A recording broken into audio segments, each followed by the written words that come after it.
Fala comigo, vem na minha direção, porque tá começando o primeiro 1-2 podcast aqui, ó.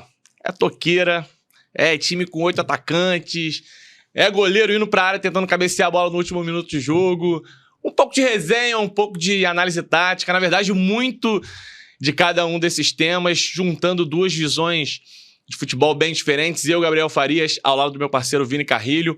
Uma honra fazer esse primeiro programa do 1-2. Vamos testando, vamos entendendo como funciona a equipe. Programa zero. É o programa zero, nem pra dizer que é o programa número 1, né? Esse é o programa zero. Apesar da experiência em outras funções na área da comunicação, confesso que eu me sinto ansioso e motivado para começar esse projeto.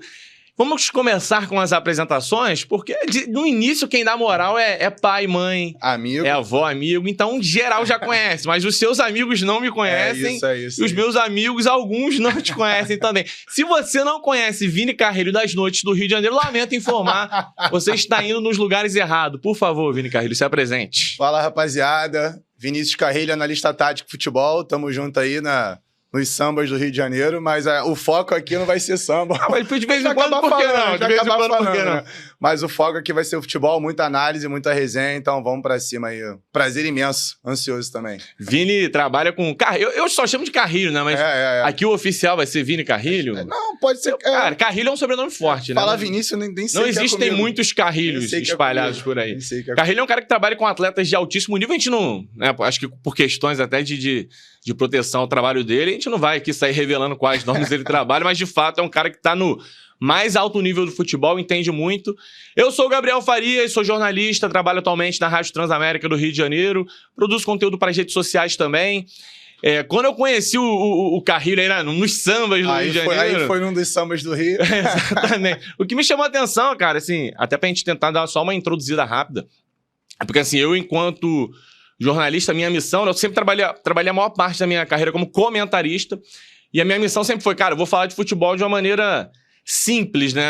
No jornalismo a gente costuma falar para todo um público, não necessariamente só o cara que gosta de parte tática ou só o cara que gosta de resenha.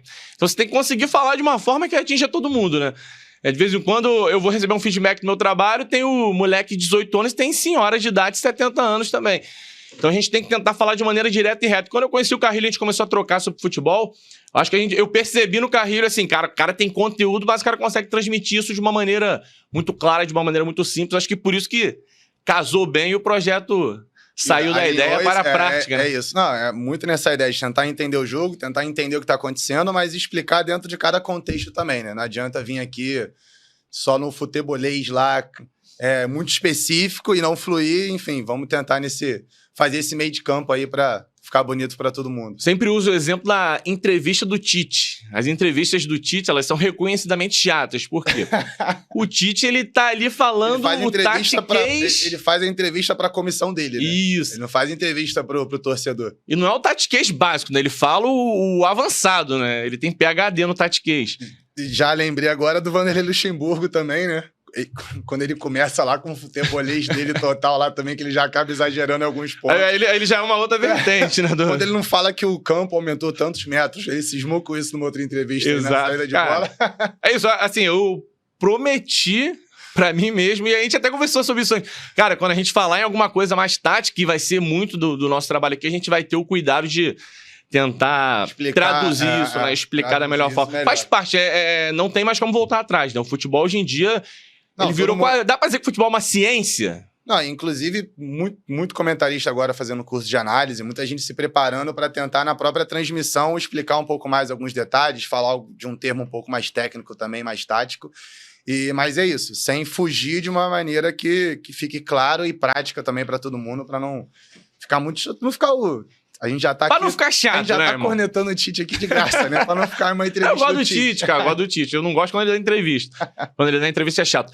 Segue a gente aí Se você, na verdade, se você estiver vendo esse vídeo pelo YouTube, né? Você vai estar assistindo esse material pelo YouTube. Se inscreve no canal, dá um like, é claro, ativa a inscrição. Mas principalmente deixa o like e se inscreve no canal. O projeto está saindo do chão. Não tem que ter vergonha de pedir, né? Tem que pedir aquela moral. Então, ó, segue lá, dá essa moral aí. Gostou um pouquinho, assim, se não gostou também, dá algum tipo de engajamento pra gente tentar manda pra melhorar. Pô, olha que absurdo que falaram. Aí manda pra 50 pessoas. Olha esses malas. Manda pra 50 pessoas. Então é isso, se inscreve no canal 12 Podcast, também ativa a inscrição, enfim. E também segue a gente no Instagram e no TikTok. Instagram 12 Podcast, @12 Podcast. 12 é por extenso, né? 12 Podcast. E no TikTok 12.podcast, infelizmente.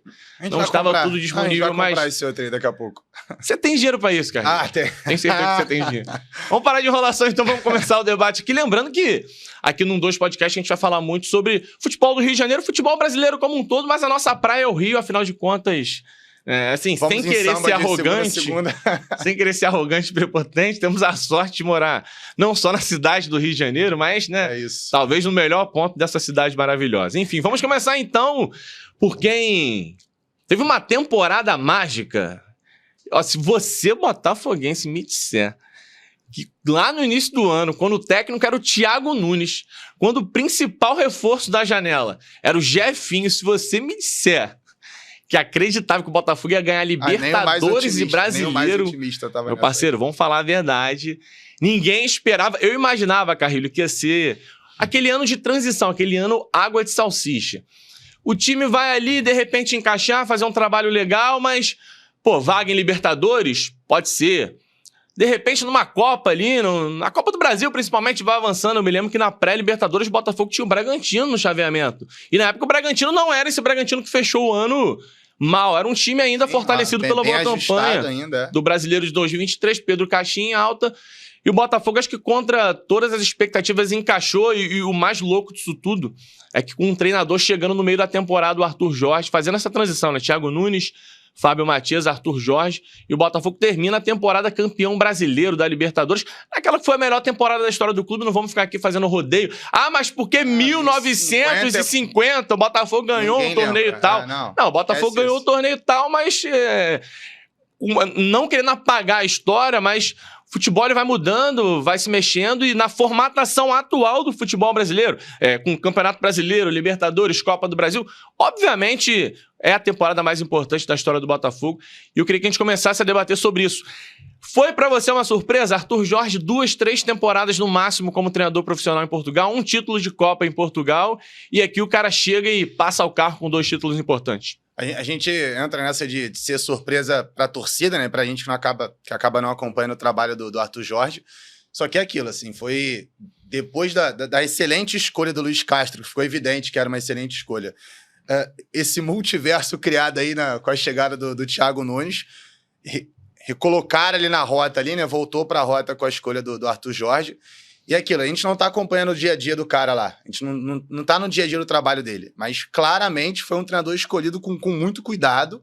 Então, o que é muito surpresa pra gente, de repente não é surpresa pra equipe lá de análise, que chegou no nome perfeito, no nome ideal, no nome que tinha um modelo de jogo que o Botafogo queria jogar, que propõe exatamente o que o John Textor sempre falava nas entrevistas, de ser um time agressivo, de ser um time que vai aproveitar também a questão física, de ir pra cima, de intensidade, né?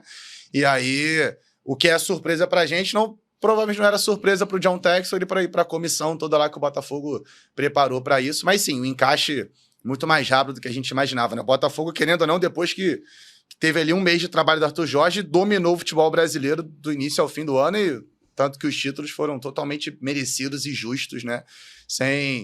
Eu ia falar sem nenhuma surpresa, né? Mas o Gregory ser expulso com 20 segundos de jogo é uma surpresa. Transformou o resultado final numa surpresa. Mas mesmo assim, sem nenhuma surpresa aí, extremamente merecido. Mas assusta como que foi rápido essa adaptação dele, né? Como ele conseguiu encontrar ali, e até pela quantidade de jogadores, né? Foram 8, 9 titulares chegando aí ao longo do ano, né? Digamos assim. E aí colocou todo mundo para jogar logo de cara e deu certo, e fica uma surpresa boa, né, pro torcedor botafoguense. É mais um tapa na cara da equipe de scout do Botafogo, nas nossas caras, porque assim, eu confesso, conhecer o Arthur Jorge, eu acho que o grande público aqui no Brasil não conhecia. Eu não vou aqui me fazer de estudioso, nossa, que eu já tinha... ele, viu? Eu acompanhei o Arthur Jorge. De repente eu esbarrei em algum jogo do Braga em algum momento aí.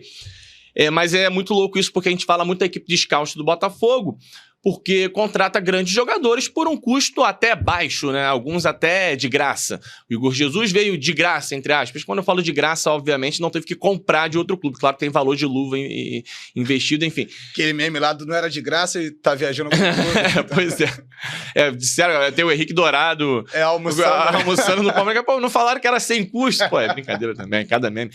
E assim, Igor Jesus de graça. Savarino custando, sei lá, 9 milhões. O Gregory talvez passando um pouquinho de 10 milhões de reais. Valores considerados baixos. O Alex Telles ali na brechinha que pintou, o Botafogo contratou um lateral de alto nível. Mas o scout serve também para buscar um treinador que atenda ao modelo de jogo. E quando o Arthur Jorge chega, muita gente pensava que viria um cara pelo menos um pouquinho mais tarimbado, um pouquinho mais experiente. E o scout do Botafogo falou, não, vai ser esse cara, porque esse cara tem um modelo de jogo, esse cara pratica futebol ofensivo, joga pra frente, e é com esse cara que a gente vai. E até pensando um pouco nisso, Carrilho, queria que você falasse um pouquinho sobre a principal inovação, e aí você me responde se é inovação ou não do Arthur Jorge, que foi a situação dos 4 homens de frente, né? Eu sei que o futebol hoje tá dinâmico demais, a gente vai até falar um pouquinho sobre isso daqui a pouco. Eu guardei um tópico pra gente conversar sobre essa situação de esquema tático que me incomoda um pouco.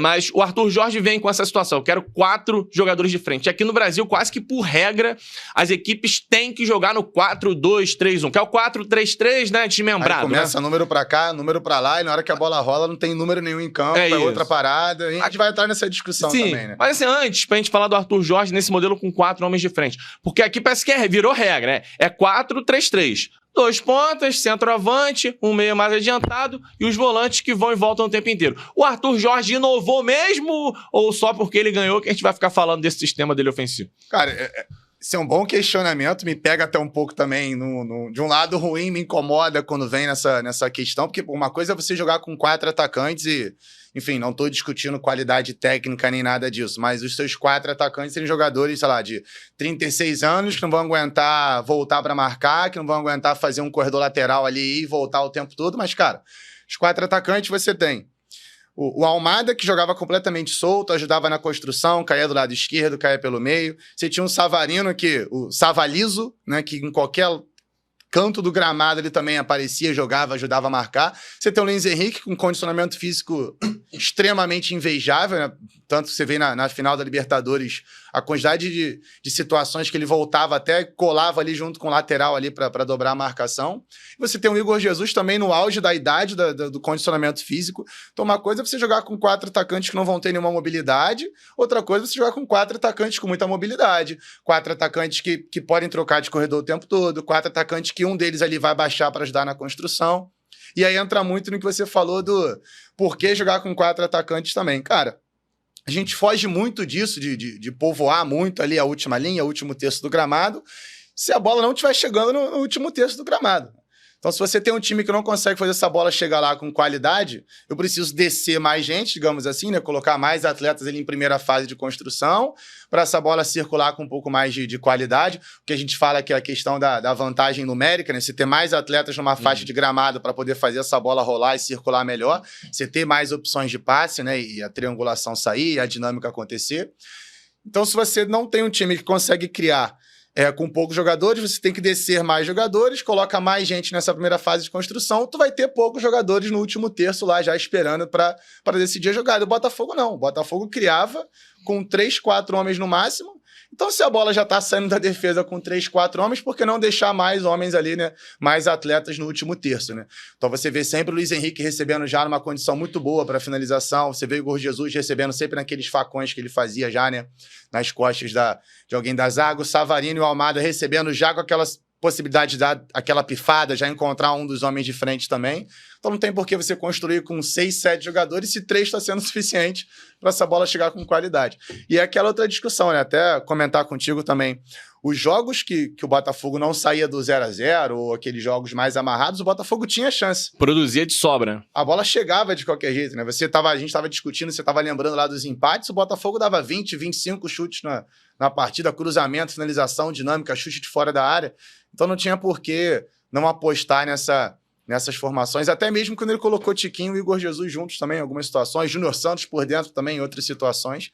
Então acho que Pra gente foi uma inovação, digamos assim, a imprensa tratou muito como essa coragem de jogar com 4 atacantes, mas, de novo, muito bem planejado, muito bem treinado. Jogadores contratados, assim, né, cara? Isso, né?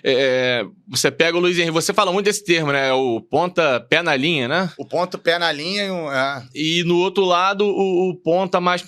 Até por isso que eu não gosto de ficar, ponta, tá. Porque, pô, falar que o Almada é ponta, partindo do princípio que o Botafogo posiciona 4 jogadores ali, o Luiz Henrique tá numa ponta, o Almada tá na outra, beleza, a gente chama de ponta, mas o Almada constrói por dentro. Até tava tendo um debate esses dias com um amigo, cara, pra mim o Almada, ele me lembra muito o Everton Ribeiro do auge, cara, o estilo de jogo. O Everton no lado oposto, óbvio, mas mudança aquele de cara direção que rápida, acelera e tira ali o pé do acelerador, cara, na hora. E assim, o movimento sempre muito bem escondido, e é curioso porque o Everton, por exemplo, no Flamengo, o Arrascaeta sempre tinha números mais inflados do que os do Everton, mas a importância do Everton para fazer a equipe ficar circulando, para fazer a equipe encontrar espaço, para fazer a equipe furar bloqueio, cara, eu acho que o Almada cumpriu um papel interessante, porque esses dias eu tava vendo uma discussão na internet da galera dizendo assim, pô, o Almada fechou a temporada com, sei lá, 2 ou 3 gols e 2 assistências. Pô, com esses números, o cara que custou mais de 100 milhões... Logo no começo, quando ele chega, né? Já teve aquela... O Almada chegou e não tá jogando nada. O cara tinha 2 jogos de futebol brasileiro. E a galera já... A galera já queria número, mas se tu pegasse lá o começo do lance, era ele que mudava de direção rápido, encontrava um passe, e esse passe que chegava numa assistência... A pré-assistência, dá pra chamar assim? Gol, a preparação da jogada. Cara, tem um lance, tem um gol contra o Corinthians, que é um gol do Luiz Henrique. Luiz Henrique só empurra pro fundo da rede. Cara, o Almada vem buscar essa bola na defesa. Quase na lateral esquerda, quase que colado na grande área do Botafogo. E dali ele faz 2 movimentos que parecem movimentos banais e movimentos que servem pra equipe ganhar espaço. Que a gente tenta fazer no futebol na pelada, achando que tá igual e tá em câmera lenta, né? Cara, o Almada é brincadeira, ó.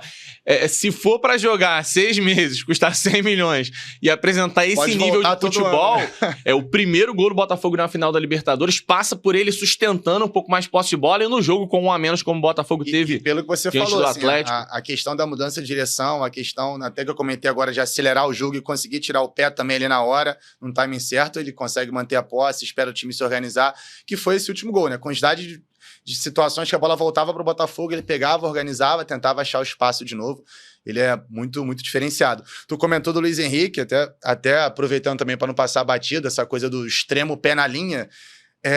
Cara, você pega o mapa de ação em campo do Luiz Henrique, de um Paulo Henrique Ganso, a gente pensa o Luiz Henrique como um extremo, completamente extremo do gramado, e pensa no Ganso como um cara, um 10 centralizado, o cerebral, cara que joga entre linhas. E quando você pega o mapa de ação do Luiz Henrique é muito mais pela faixa central do gramado, porque ele chega, corta pro meio para bater, corta pro meio e faz a dinâmica ali com o Igor Jesus e já recebe de volta.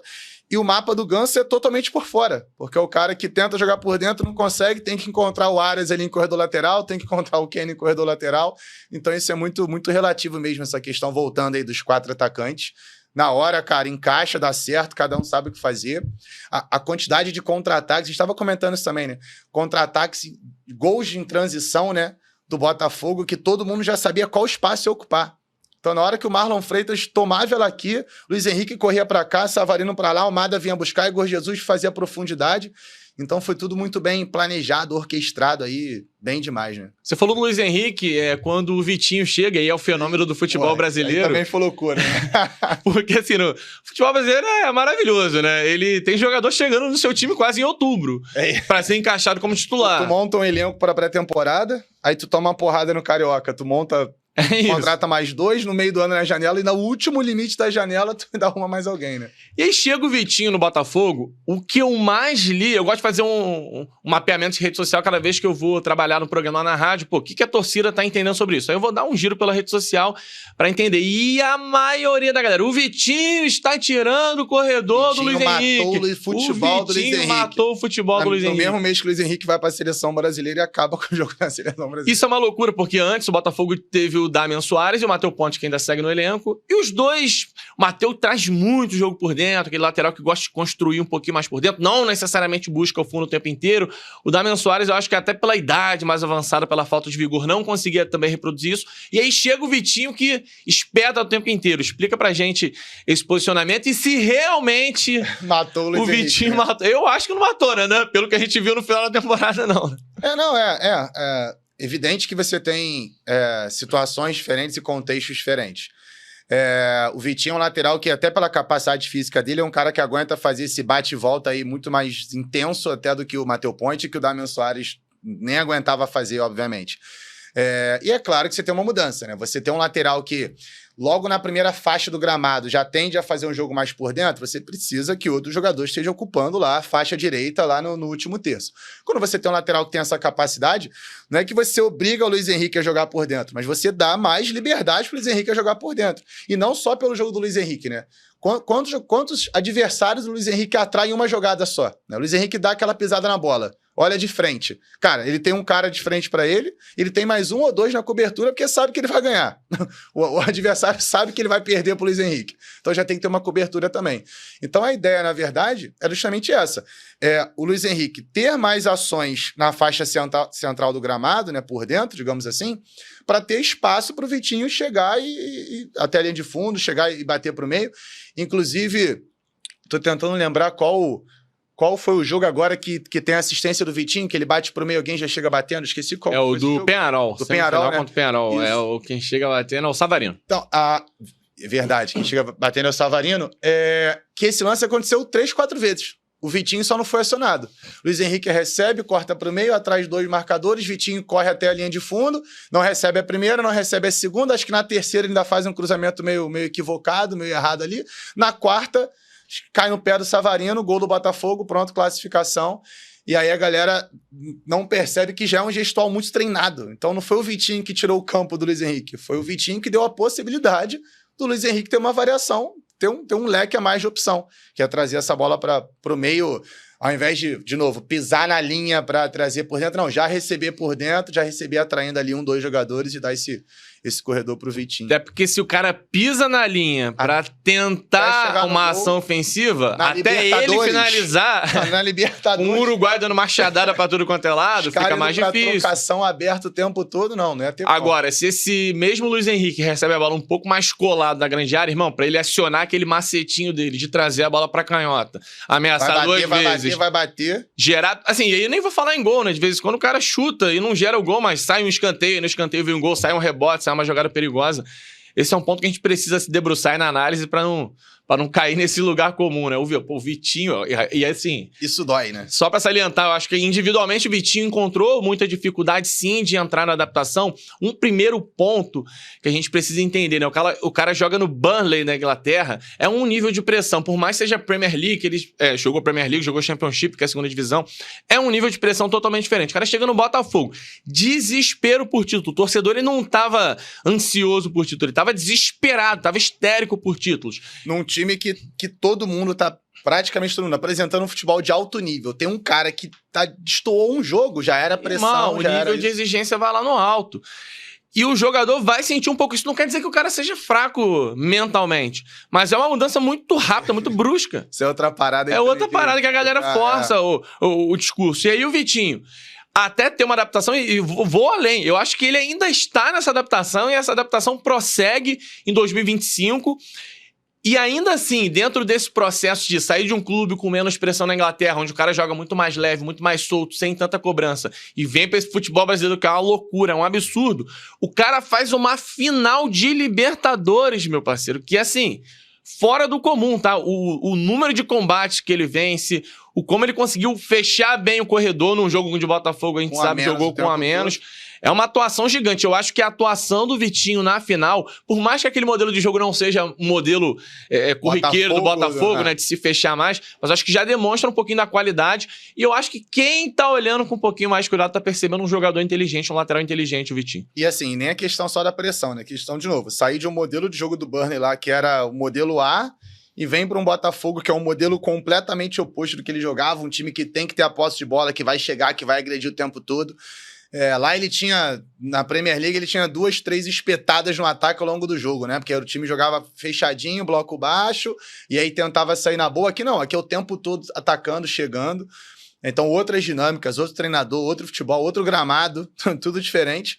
E o cara conseguiu, querendo ou não, dar conta, foi campeão, ponto, acabou, não tem discussão. Tá na história do Botafogo lá, na hora que você pegar quem tava lá no jogo-chave, vai estar lá o nome dele. vai ter, de repente, a pré-temporada aí para uma adaptação melhor.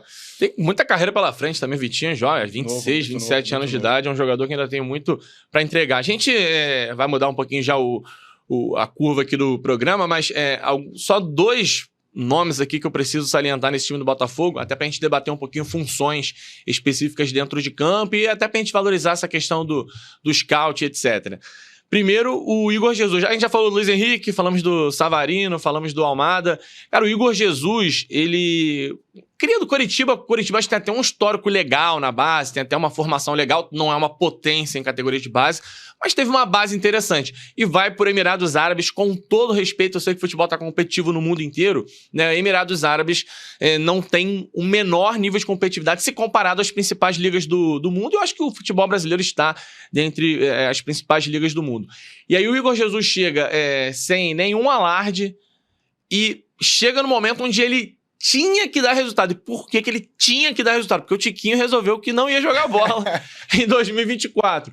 E o Igor chegou com essa pressão. E aí eu volto pro mesmo raciocínio do Vitinho. Num clube desesperado por títulos, num clube onde não era permitido falhar nessa temporada, porque tinha um trauma grande. Sim. O Igor Jesus encaixou muito bem, muito rápido. E aí a gente precisa salientar que, apesar do perfil centroavante largo, que sustenta bem no corpo, o que faz de corredor, o que dá jogo fora da área, mais uma vez, final da Libertadores, o que cavou de falta com a menos, o que conseguiu travar o jogo no ataque, é um atacante inteligente pra caramba. Na própria seleção brasileira, assim, ele joga...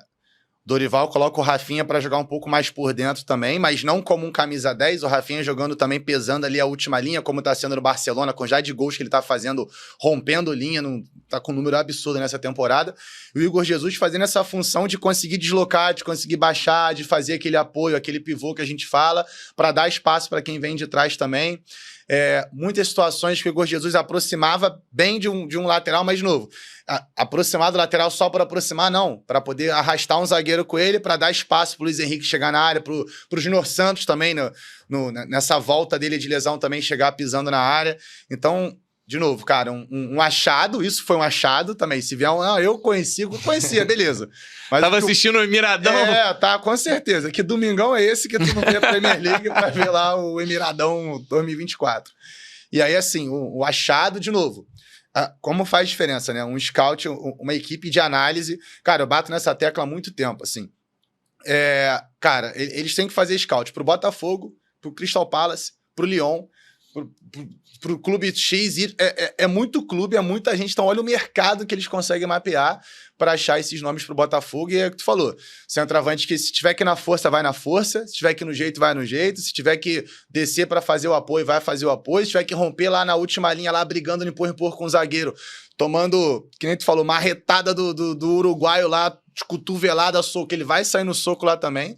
E mostrou que chegou para tomar conta da posição, inclusive na seleção brasileira, aproveitando as oportunidades. Tem o perfil Europa, né? Tem o perfil. O jeitinho que a Europa gosta, né? Não sei quanto que ele vai tomar conta dessa camisa. Também não sei se ele vai, assim, quando eu digo que ele tem o perfil, não sei se ele vai deslanchar na Europa, a gente tem que aguardar, mas que tem o perfil que a Europa gosta, centroavante largo, forte, mas que tem qualidade, que sai, que se precisar romper, se precisar puxar um contra-ataque, o cara puxa. É porque a gente tinha uma ideia também, até um tempo atrás, de que o centroavante ou é um ou é outro. Ou era mobilidade ou era pivôzão.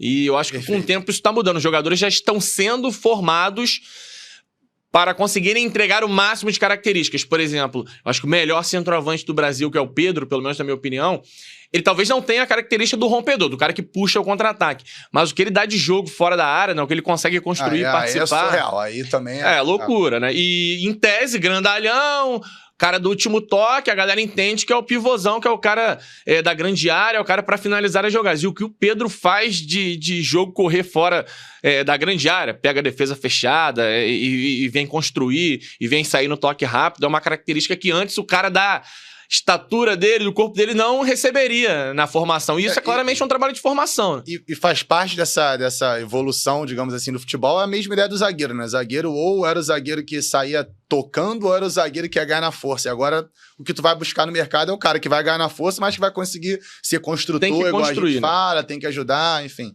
Então, acho que faz parte da evolução também dos camisas 9, digamos assim. Vamos fazer uma transição aqui rapidinho, a gente vai falar de Fluminense daqui a pouco, mas como a gente tá falando de 4 atacantes, a gente até citou aqui rapidamente a questão do esquema tático, que é uma parada que tá me incomodando, assim, enquanto analista, né? Porque o torcedor, ele tá cada vez mais interessado nisso, eu acho muito legal, tá? O torcedor tá cada vez mais deixando de ser só o cara que quer ver a bola entrar no fundo da rede, tá querendo entender todo o processo, e eu tenho falado que o futebol tá virando ciência, né? Tá virando uma situação a ser estudada de maneira bem detalhada. Mas tá me incomodando um pouco quando a gente fala como joga, por exemplo, o Botafogo, já que a gente tá falando do Botafogo. O Botafogo joga no 4-2-3-1, 4-2-4. Aí, assim, tem um ponto de partida óbvio, senão o futebol vira uma zona, vira uma bagunça, mas me parece que tem ali um movimento treinado, um posicionamento mais ou menos estabelecido, e quando a bola tá rolando, e aí falando da parte ofensiva principalmente, jogadores vão se misturando, vão trocando passes. E aí, como que eu vou falar que é 4-2-4 se o Igor empurra lá entre os zagueiros e o Savarino vem circular? Como eu falo que é 4-2-4 se a gente tá falando que o Vitinho vai lá na ponta direita, toda hora, ocupa, e aí fica Vitinho, Luiz Henrique, Savarino um pouquinho mais atrás, Igor Jesus, aí tem 5, 6 jogadores. O Cuiabano tá chegando lá, finalizando lá do lado esquerdo. E quando tu vê, sobrou 2 zagueiros e o Gregory no meio de campo. Queria que você falasse um pouquinho sobre isso, porque aí eu tô trazendo um ponto de vista do jornalista, que, claro, que quer estudar, que quer entender mais do futebol, mas que talvez não tenha propriedade para iniciar uma revolução, dizer, pelo fim do esquema, dos números no esquema tático. Acho que não é nem a questão de acabar com isso, mas de não deixar a leitura do jogo engessada em cima disso. Acho que a gente fica muito preso à numeração, né? E à apresentação que tem lá na hora da transmissão, que...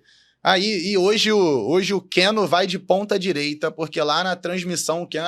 hoje o Arrascaeta vai jogar de ponta esquerda. Não, você tem uma maneira de atacar, uma maneira de defender, e aí você consegue enxergar um número um pouco mais óbvio ali, mas assim, já parte do princípio já seriam 2, né? Então você ataca de uma maneira, defende de outra, só que tem os momentos de transição, tem várias outras questões que acabam afetando nisso. Tá na moda no futebol você construir com uma linha de 3, deixar 2 médios ali para poder fazer essa transição, esse balanço, até entre os corredores também, e pesar a última linha com 5 jogadores. Então você vai falar que o teu time joga num 3-2-5, mas você vai defender você não vai defender num 3-2-5, 5 caras saltando pressão lá e só... Então assim, isso não vou falar que acabou. Mas se você parar para analisar mesmo o jogo, não tem como você definir, o time joga no 4-3-3, ponto, e acabou. Não é isso. Você tem essas diversas variações em cada situação. E encaixes que acontecem durante o jogo.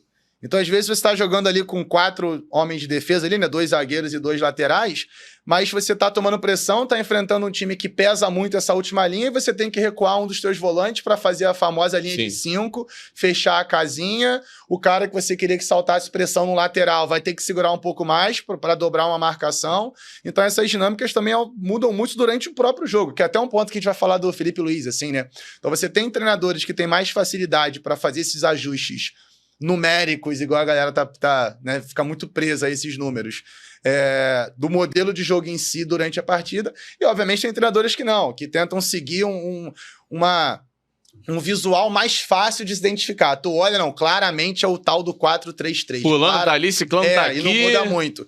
São treinadores que a gente não é muito fã, convenhamos. Provavelmente. E aí, o cara que a gente gosta mais são os treinadores que conseguem fazer essa variação, essa mudança no decorrer da partida. E aí você tem o Arthur Jorge com essa capacidade, você tem um Abel Ferreira que tem essa capacidade também de fazer um ajuste de marcação muito rápido ali na dinâmica e muda muito essa peça. E aí você consegue ter essa mobilidade maior e acaba quebrando essa coisa. Não, meu time tá no 4-3-3. Quando tu olha, tem 5 atacantes, e quando tu vê o Marlon Freitas tá recebendo, cabeceando dentro da área. Sabe? Então, acho que tem que desapegar um pouco disso e tentar entender como que é o time construindo, como que é o time defendendo, como que é o time saltando pressão, porque também não salta a pressão nos 90 minutos, porque tu não aguenta, como que é o time em bloco baixo. Então isso, aos poucos no podcast, a gente vai discutindo um pouco mais sobre Lembrando isso, que o torcedor não precisa entender disso tudo. A gente só tá colocando aqui que o futebol ele deixou de ser uma questão mais simples. Eu fico vendo aqueles, por exemplo, do Premier, né, quando tem, vamos supor, São Paulo e Corinthians hoje. Aí, durante o dia, eles vão passando jogos antigos de São Paulo e Corinthians. E aí, quando vai lá pros anos 2000, e vamos lá, né? Anos 2000 foi ontem, né? Não foi tão atrás assim. Cara, eu fico assustado. Como assim? O time pegava a bola na defesa, tocava à vontade. Claro, dependendo do momento do jogo, mas 0-0, começou o jogo. Tocava a bola à vontade. Liberdade. Pressão não tinha, aí tu atravessava o meio de campo. Aí na intermediária defensiva do adversário, ali começava a rolar um bote. Aí o atacante da sobra vinha, dava a mordida. Mas era impressionante como era quase que um vai, irmão, se vira aí. E hoje em dia, assim, eu cubro muito terceira, quarta divisão de Campeonato Carioca, um nível tecnicamente bem mais baixo de futebol, bem menos desenvolvido, mas mesmo nesse nível, se você vai assistir também um jogo de sub-15, sub-16, precisa ser do Flamengo, do Fluminense, não, pega um sub-14 de um campeonato municipal qualquer, todo mundo já tá treinado, vai fazer marcação. Gatilho de pressão certo. Vai fazer pressão no adversário, é impressionante, cara. E aí, assim, puxando agora pra parte da análise, assim, de novo, às vezes a gente comenta muito assim, vou continuar no Igor Jesus. Pô, morreu, não tá fazendo mais pressão. Não, o cara treina gatilhos de pressão, só vai dar pressão, só vai ser na pressão se for o zagueiro X com ela dominada. Então assim, tem o Thiago Silva com ela dominada, tem o Thiago Santos com ela dominada. Não vai fazer pressão no Thiago Silva, porque sabe que ele vai achar o passe tempo, vai gastar fôlego. Vai perder tempo. Agora o Thiago Santos domina a bola, já é uma pressão em cima dele. Vai fazer pressão no Léo Ortiz, que vai conseguir acertar uma diagonal, do Davi Luiz. Não vai fazer essa mesma pressão que faz no Fabrício Bruno, no Léo Pereira, de repente. Então assim, é muito do treino mesmo, de novo, da leitura que tu falou. O moleque de 15 anos já é treinado pra isso agora. Né? E outro ponto que eu não quero descartar aqui, eu tô falando, futebol é ciência, tá estudado. Mas a gente não pode desconsiderar que, no fim das contas, irmão, tem que ter qualidade técnica, o jogador ali no individual. É ele quem vai tomar a decisão pra finalizar naquele momento ou não. É o jogador ali no improviso que vai desenrolar um drible, por mais que movimentos sejam ensaiados. Se eu estiver falando alguma besteira aqui, tu me atravessa sem problema. Isso. Por mais que movimentos sejam treinados, os gatilhos e etc. Cara, tem um improviso. E você lida com o jogador todo dia praticamente. Eu já entrevistei muito jogador e o cara, principalmente em off, né? Os caras admitem, não, aquilo ali saiu, isso aconteceu. Aí, aquilo ali já aconteceu de elogiar atleta. Irmão, que isso, que visão. Ele, cara... Foi sem querer. Aconteceu. A qualidade do cara, num curto espaço de tempo, um improviso, raciocínio rápido, o futebol é jogado numa velocidade hoje em dia absurda, não dá pra você pensar, vou tentar esse passe X, claro. Você já vai fazendo tudo que meio no automático e tem um improviso.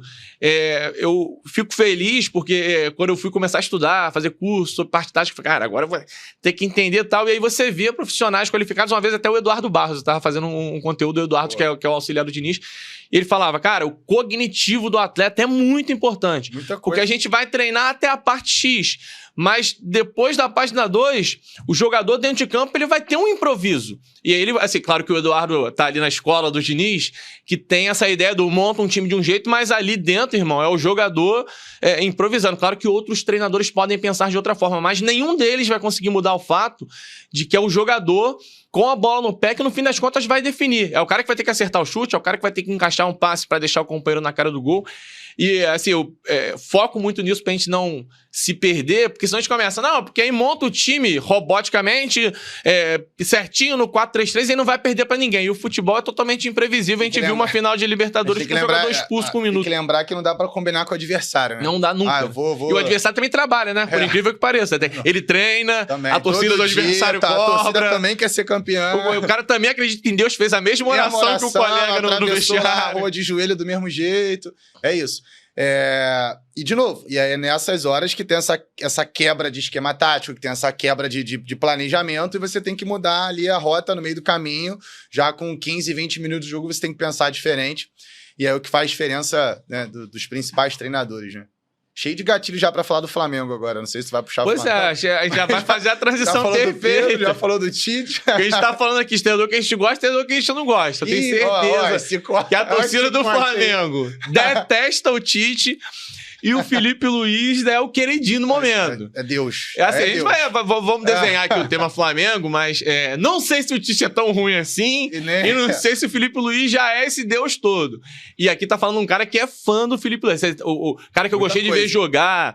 A gente tá falando de características de entrevista. De entrevistas, fala bem, desde a época de jogador, né? A gente tá falando de característica de jogador, né? E assim, lateral, por regra, é quase que obrigação do cara. Vai no... Irmão, Felipe Luiz, o que ele construiu por dentro, ele quase que reinventou a posição nesse sentido.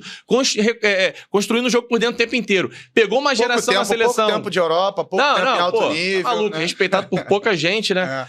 Ele pegou uma sequência de seleção, Marcelo foi o titular ali na maior faixa, e eu entendo o Marcelo como o maior lateral tecnicamente que eu vi jogar. Eu vi Roberto Carlos, mas O Roberto foi até, acho que... O Roberto fala, né, em podcast... Fala, admite, né? ele fala, não, o Marcelo chegou e já sabia que a vaga o Roberto tem um negócio chamado Copa do Mundo com a seleção que pesa pra caramba na análise do brasileiro, principalmente. Mas assim, tecnicamente, bola no pé falando, o Marcelo é genial, absurdo, não à toa venceu o que venceu.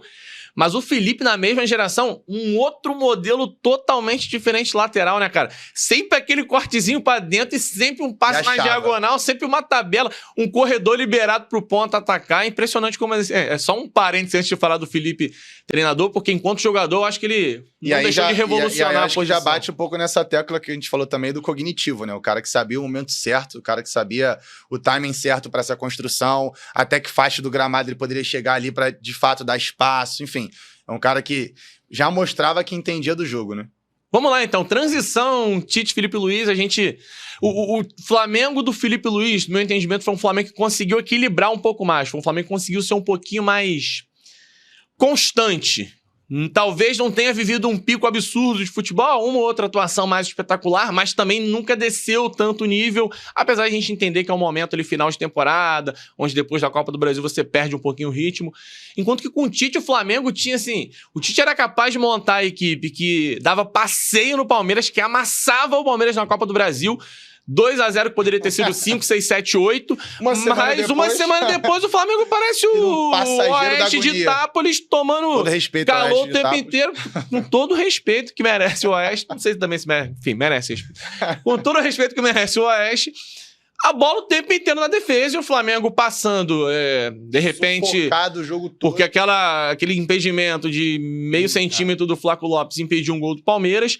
Eu acho que isso era o que mais irritava o torcedor, né? Porque assim, eu acho que o torcedor do Flamengo, até mais do que outros, cobra futebol de qualidade. Mas no fim das contas, o torcedor quer futebol que dê resultado. Resultado, acabou. E o Tite, ele alternava esses momentos muito loucos assim na temporada. Isso é até um ponto pra gente falar, você que lida com o jogador, Carrilho, porque...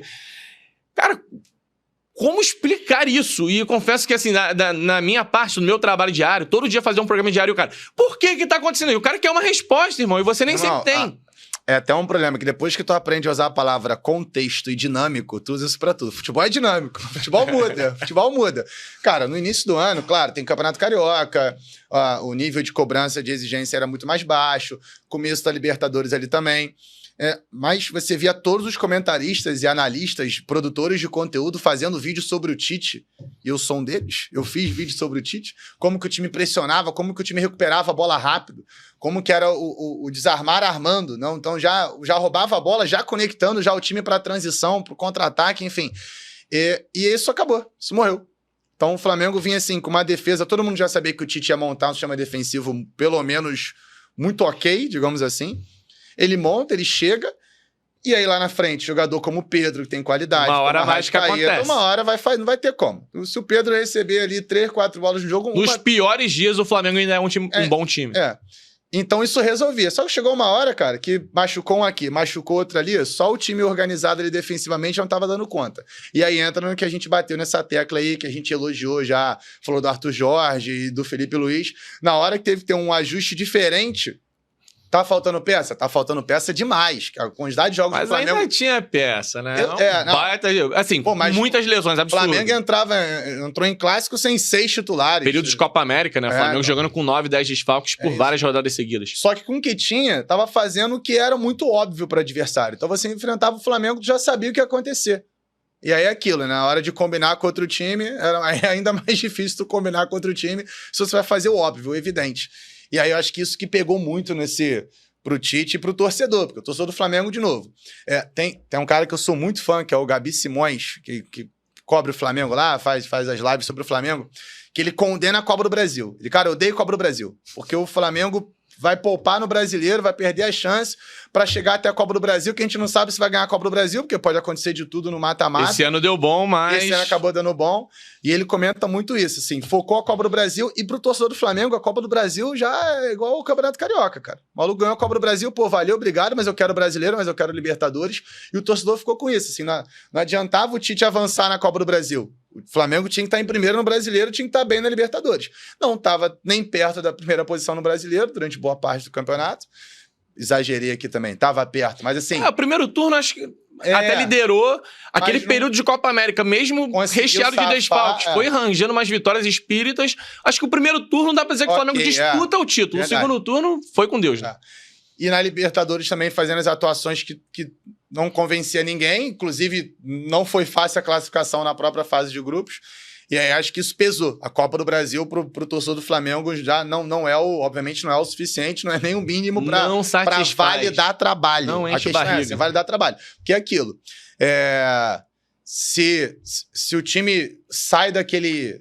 A vitória contra o Corinthians com a menos, né?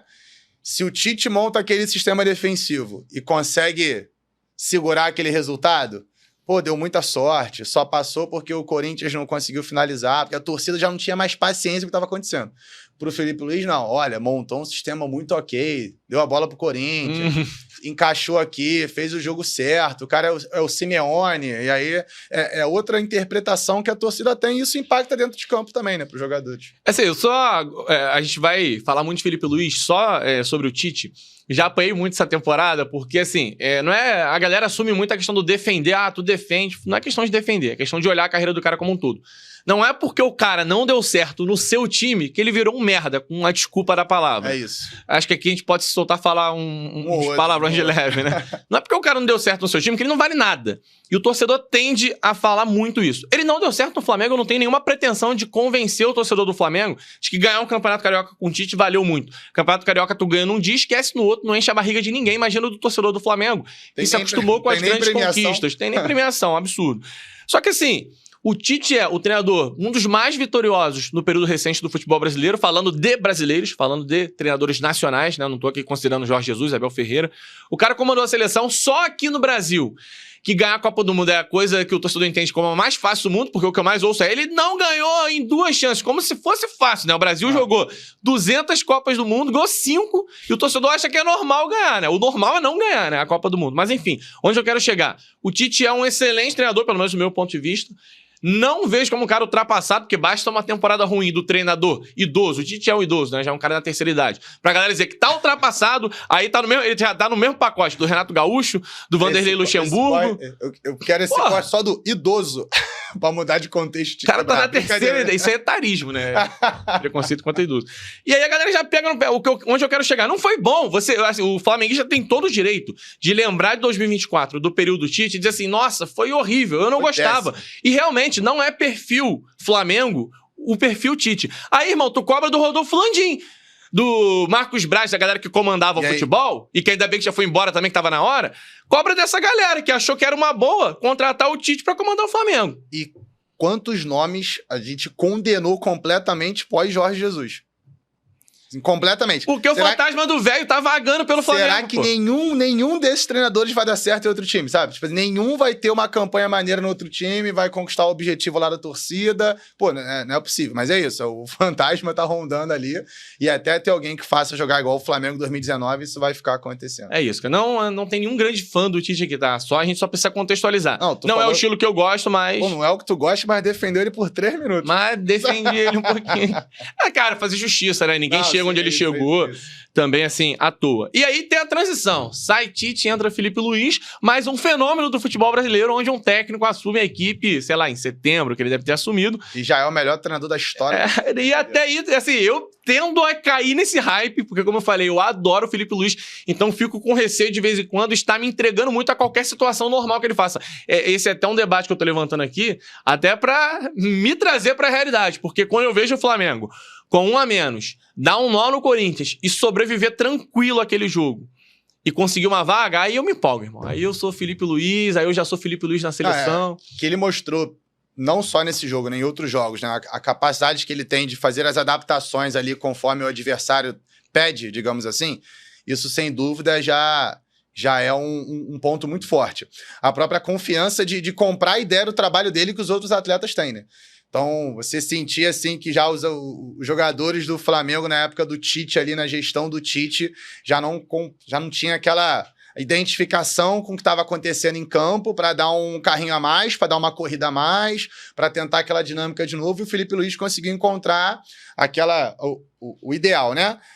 Você coacionar ali o teu vestiário, E quando eu falo teu vestiário contigo, não é ser amigo do jogador, mas é o cara comprar a tua ideia. Ó, vamos jogar desse jeito, vamos aceitar jogar desse jeito fechadinho, botando mais um zagueiro, porque a gente tá com a menos e a gente vai ganhar o jogo assim.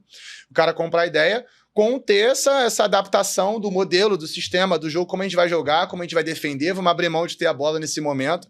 Então ele conseguiu alinhar muito bem isso. É claro que tem a mesma coisa que acontece quando um jogador é vaiado pela torcida, assim. No caso do Felipe Luiz, colocou um zagueiro a mais, deu certo. Cara, que leitura. Deu a bola pro Corinthians. A gente já sabia que o Corinthians não ia saber o que fazer com a bola. Irmão, não dá pra saber que dia que o Yuri Alberto vai estar. Ele pode estar no dia que ele vai virar meme. Ele acerta um chutaço, bola, né? O Rossi pega. Como ele pode acertar 3 chutaços de fora da área e ganhar o jogo. Então, assim... fechou a casinha, estacionou o ônibus, mas no momento certo, gatilho para dar pressão, quando der, vamos sair no contra-ataque. Deu certo. Cara, gênio, fez isso tudo, leu o Corinthians e estudou. Se fosse o Tite fazendo a mesma coisa, como eu acabei de falar, só passou porque o Corinthians deu mole, só passou porque o Corinthians não é um time fraco, porque na época ainda não tinha essa sequência de vitórias que fez o Corinthians até buscar a vaga na Libertadores. Então isso já influencia muito em como você vai ter aquela própria leitura. E essa leitura não é só do torcedor, essa leitura é do próprio analista também, do próprio comentarista, de que você tem mais boa vontade porque você tem mais paciência para aquele trabalho. O que também não está errado você ter essa boa vontade, porque quando o Tite, você já sabia que era aquilo que ele ia fazer. O Felipe Luiz não. O que ele vai aprontar? Tem todo um horizonte pela frente. O que ele vai aprontar? Aprontou essa? Então, pô, eu tenho ainda é uma carta ainda. Vamos apostar nessa aqui. Porque tu sabia também que se desse errado, ele ia dar um jeito de mudar. Ficou 15 minutos sem conseguir um contra-ataque, provavelmente ele também ia fazer um outro ajuste aqui e ali, ia conseguir sair. E eu tô falando isso provavelmente porque ele também tem crédito ainda para eu acreditar nisso. Se fosse outro treinador, também não iria acreditar. Ia ser o passageiro da agonia ali por 90 minutos. Vou abrir um parêntese rápido aqui do Flamengo, porque você citou 2 situações que me lembraram outros clubes do futebol brasileiro, acho que vale a pena falar. Você falou que o Yuri Alberto não dá para saber em que dia ele vai estar. E o Yuri terminou sendo artilheiro do Campeonato Brasileiro, se eu não me engano, o atacante do Brasil que mais balançou as redes, mas se não foi isso, esteve próximo. E é bizarro, porque olha como a internet hoje tem capacidade de transformar algo em algo que não é. O Yuri sempre foi bom pra caramba. Ele é muito bom. Só que o Yuri, não sei... Os valores de negociação são da altíssimos. Carreira dele são altíssimos. Eu não sei se assim, se é um azar ou outro dentro de campo, ou se é essa questão da internet, mas ele tem uns lances meio engraçados até, que viram memes. E aí a galera fica rebatendo aquilo, rebatendo. Ele teve uma convocação pra seleção, na época até do Ramon Menezes, que eu acho que fez muito mal, porque ele realmente não tava assim num grande momento, e aí a galera pegou em cima, aí na primeira fase que veio, ele virou o bagre. E o Yuri, na verdade, é um centroavante com recurso pra caramba. É um cara que se movimenta, dá jogo dentro e fora da área. Capacidade física também. Capacidade física, tem um arremate, assim, em qualquer... De vez em quando ele tá na posição do corpo que nem favorece. Ele tira. Me parece o cara que mais se aproxima do que o Gabigol fez no auge. O centroavante que consegue dar jogo dentro e fora da área. Acho que tem personalidade também. Fala um pouquinho sobre o Yuri Alberto, porque esse é um também que eu defendo. Assim, não tem muito espaço pra isso, porque eu trabalho em rádio aqui no Rio de Janeiro, e aí é só falando sobre os times do Rio. Cara, mas o Yuri é um baita de um centroavante. Eu não tô aqui negando que ele teve fases ruins, óbvio que teve, mas também não é esse perna de pau todo que a galera quis plantar por aí, né? Eu vou usar como exemplo até o próprio Junior Santos do Botafogo, né? Você tinha lance lá que ele saía pedalando errado pela linha de fundo, e na pré-Libertadores e na fase de grupos, ele simplesmente botou no bolso, fazendo mais gol, como nenhum outro jogador tinha feito até então, naquela fase da competição. De novo, vou usar a palavra que eu acabei de falar, que depois que tu aprende a usar, fica fácil. É tudo muito dinâmico, né? Então, deu errado, deu muito errado, começa a dar certo, dá muito certo. É para isso que a gente tem uma sequência de indicadores de desempenho que a gente fala, né? Então, você tentar identificar quais são os comportamentos que aquele atleta tem nas repetições, para ver se, apesar da fase ruim, apesar do gol perdido, se ele está cumprindo esses outros indicadores, se ele está cumprindo esse outro desempenho que ele precisa ter. Ele está dominando, ele tem o domínio orientado, dominando certo, né, digamos assim, tem o domínio orientado, ele ele quebra o pescoço, ele consegue enxergar outro atleta em campo, ele consegue decidir rápido numa situação de pressão. Deu azar porque quando ele errava era uma coisa muito feia, mas o tempo todo ele mostrava que estava lá. Finalização, chegando. Omissão nunca é, né? E até na fase... Tirando uns 2 meses ali, 1 mês e meio, 2 meses, que ele fez realmente poucos gols, até na fase ruim ele cravava. Então ele deixava o dele lá. Mas eu também eu tenho que confessar que eu fui perguntado no início do ano, Calleri ou Yuri Alberto? Falei, irmão, Calleri porque eu sei a fase do Calleri. Yuri Alberto eu não sei qual fase que ele vai estar. Só que agora... O Calleri é um pouquinho mais constante, né? Eu sou do fã-clube do Calleri também. Só que, de fato, o que o Yuri Alberto fez nessa reta final... E aí, de novo, vou bater na tecla do Júnior Santos, cara. A quantidade de meme que tinha que era Bagre, o Bagre foi lá, virou artilheiro, decidiu, ainda meteu um gol. E foi até... Voltando no Botafogo, foi até a chave perfeita, né? O cara que basicamente classificou o Botafogo para Libertadores... Fechou a conta, né? Foi o cara que fechou a conta lá, merecido demais. E aí tu mostra que é o trabalho do cara, que é manter ali o dia a dia, tudo, o contexto que ele tá inserido, o foco que ele vai ter, acreditar na capacidade do próprio atleta ali, enfim. Mas o Yuri Alberto fechou bem demais. Não é esse bagre todo, apesar dos cortes de Twitter. Não é esse craque todo também. Mas pro nosso contexto aqui, eu acho que é um excelente atacante, excelente centroavante. E aí, um outro gancho rápido aqui, fugindo do Rio, é porque a gente tá falando de um detalhe ou outro, por exemplo, o que deu certo, o Felipe Luiz transformou ele em gênio, aí a mesma coisa poderia ter transformado o Tite em burro. Milito no Atlético Mineiro. O cara esteve a 2 finais de entrar pra história do clube, nem precisaria vencer as 2. E não passou nem perto de vencer nenhuma delas. Mas veja bem, se ele ganha uma final de Copa do Brasil contra o Flamengo, que a torcida do Atlético detesta, primeiro título da Arena MRV, seria épico, ele entraria pra história. Se ele ganha uma final de Libertadores, precisa nem explicar, né? Seria também algo marcante. O cara não vence nenhuma das 2... e ainda passa um perrengue inesperado no Campeonato Brasileiro até a última rodada. Ao mesmo tempo, o Atlético, dos melhores momentos, era um time que queria atacar com 5 lá na última linha, era um time que trazia um vigor pro futebol brasileiro. Uma situação nova, uma ideia diferente, um jeito de encaixar gente boa no time, pô. Escalar o time com o Hulk, com o Paulinho, com o Davidson, com o Scarpa, e botar o Arana espetado, tirando o melhor do Arana. Ao mesmo tempo, ele trouxe coisa boa. Só que futebol é implacável, né? É o resultado.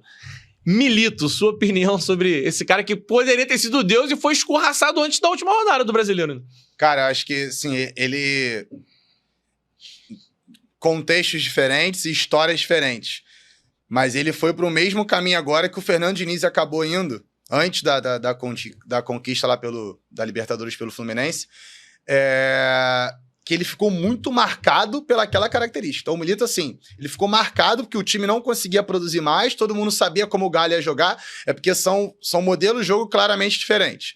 Mas nessa mesma ideia, todo mundo já sabia como o Galo ia jogar nessa reta final. Ele vai espetar o Arana, o Leão que vai segurar ali como terceiro, lateral direito, é zagueiro, mas vai segurar numa linha de 3, vai ter o Fausto Vera ali fazendo ali, tentando conectar os dois, o Hulk e o Paulinho vão tentar sempre essa bola cavada em profundidade nas costas da defesa, e aí era um modelo que quando começou a dar certo, veio com excelentes resultados, na hora que o adversário já sabia como que ia jogar, irmão, o lateral direito lá já sabia que o Arana ia tentar espetar essa bola, o lateral esquerdo já sabia que o Scarpa ia cortar pro meio para bater na área, e aí na hora que aprenderam a se defender do Milito, o cara ficou aí, sei lá, 15 jogos sem vitória, e passou esse aperto, muito aperto na última rodada, porque na hora que o Fluminense abre o placar, o risco de rebaixamento era real, né? O Cap foi pra cima, e aí o jogo lá na Arena MRV, sem torcida, inclusive, né? Foi um jogo sem torcida, já virou um caos.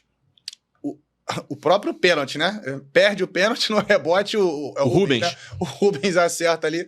Então, assim, passou esse sufoco que ninguém esperava de um time que já não tinha reação. Tu não conseguia enxergar o Galo reagindo daquela maneira. Eu espero que não queime o trabalho como queimou o Diniz durante anos e ele precisou ali, sei lá, de anos de vários outros clubes dando chance para ele conseguir se recolocar no cenário nacional. Espero que não.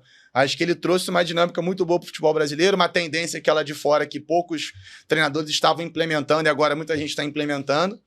Enxergo muita coisa boa no jogo do Milito, só que é aquilo, cara, encerra o ciclo, quase deu merda. Entender que deu errado, vamos buscar de novo aqui, um outro time que não vai ser a primeira prateleira, não vai apostar nele agora provavelmente, vamos com calma aqui de novo, mas espero que ele tenha oportunidade em outro clube ainda. Eu tenho muitos amigos lá que trabalham na área da comunicação também, no esporte lá em Minas, que ainda apostam no trabalho do Milito. Eu acho um bom nome. Falar isso pro torcedor do Atlético a essa altura parece até escárnio, né? Que o Tite vai dar certo. Mas esse pra gente amarrar Flamengo e a gente partir pro Fluminense, é só um ponto aqui que eu quero deixar. a gente cobrar jogador também, né? Porque, assim, desculpa, o Milito talvez não tenha conseguido encontrar soluções, o Tite talvez não tenha conseguido encontrar variações, mas jogador dentro de campo também tem que fazer acontecer em algum momento, né? Não é possível que eles estão à toa ali no dia a dia, estão treinando. O trabalho pode não ser o melhor do treinador, mas é inegável ver numa final de Libertadores que o Atlético não tinha uma jogada de improviso. Dependia do Hulk ficar cortando bola e tentar o arremate. Só que é aquilo, a zaga inteira do Botafogo já sabia que o Hulk ia cortar. Óbvio, né? Quando o Alex Telles tomou uma amarela, a primeira coisa que o Arthur Jorge faz é colocar um lateral renovado. Bota o Marçal pra dobrar a marcação com um pouco mais de qualidade. Então assim, jogador também. A gente fica nessa de treinador e jogador também. Tem muito aí que fica devendo, enfim. E como é a característica do futebol brasileiro, todo time muda de treinador pelo menos uma vez ao ano. Aqui no Rio de Janeiro todo mundo mudou, né? Os campeões mudaram e os que passaram perrengue mudaram. Certo. E pra mim, uma das mudanças mais traumáticas de treinador da história do futebol mundial é essa que o Fluminense fez em 2024. Irmão, porque tu sair do dinizismo... Sai daqui, vamos pra lá. Pra ir pro Mano Menezes, irmão, você tá no Acre e resolve viajar pro Rio Grande do Sul, assim, de uma ponta a outra do país. E, assim, é uma mudança absurda, uma loucura quase, que no fim das contas, e aqui não tem nenhum fã do Mano Menezes, eu acho que eu posso falar por nós dois, né? E tem eu, particularmente, sou muito fã do Diniz, mas entendo que ali deu ruim, tinha que trocar mesmo, mas é impressionante como deu certo. O Mano conseguiu pegar um time que estava virtualmente rebaixado. E terminou com aproveitamento e que brigaria ali pela 53%, seria o São Paulo foi 51%, por exemplo. Daria ali para arrancar uma vaguinha Libertadores com um pouco mais de sorte se tivesse sido um trabalho desde o início do campeonato.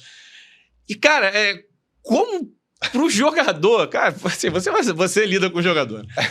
Você chega pro jogador, irmão, um dia é o Diniz, ó, superioridade numérica, toca a bola, sai jogando. No outro dia é o Mano, irmão, na dúvida, estica, na dúvida, vamos descarregar lá na frente. Lá no Cauã Elias. O jogo direto, eu brinco que o Mano, ele cria atalho no campo, né? Ele defende muito bem, isso é inegável. Então, isso que eu ia falar, também não vamos condenar um treinador que teve um currículo também. O currículo do cara é bom. E outra coisa, Carrilho, é retranqueiro. Não, pra mim ele é um cara que monta boas defesas. Retranqueiro é um cara que fica ali... Até porque nem tem mais espaço pra esse modelo de retranca, que o cara tranca o time dele todo e fica dando a bola no pontinha veloz lá pra ver se ele arranja alguma coisa. Hoje você tem que arranjar mecanismos pra fazer o gol. E eu acho que o Mano Menezes, ele cria atalhos. Ele monta uma defesa sólida e ele não tem cerimônia. Ele tenta, com o menor número de toques na bola possível, chegar ao gol e conseguir o resultado. Até por isso tem o tal do 1x0, 1x0 na basquete, etc. E eu queria aprofundar um pouquinho mais o debate sobre isso, né? A mudança drástica, mas ao mesmo tempo funcionou. Dá pra dizer que funcionou. O objetivo foi atingido. Acho que a maior preocupação era...